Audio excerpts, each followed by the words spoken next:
So whenever you will post any kind of story, any photo or any video, it will get blurred. In this video, I'm going to be showing you how you can fix that problem. So make sure to watch this video till the end, otherwise you can miss something very important, and let's jump right into it. Alright guys, so here currently I am on my Instagram.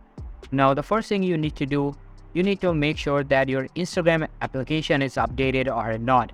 Simply go ahead and go to your Google Play Store,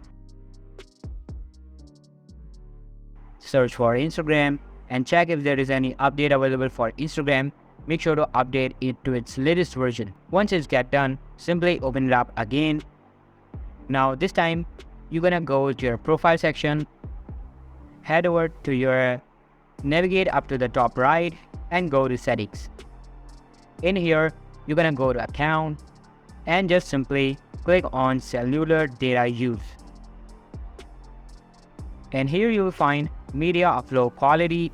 Now currently you can see upload at highest quality. If it's turned off, then you need to turn this on so that whenever you will post any story or any photo or maybe any video, it will get posted at the highest possible quality.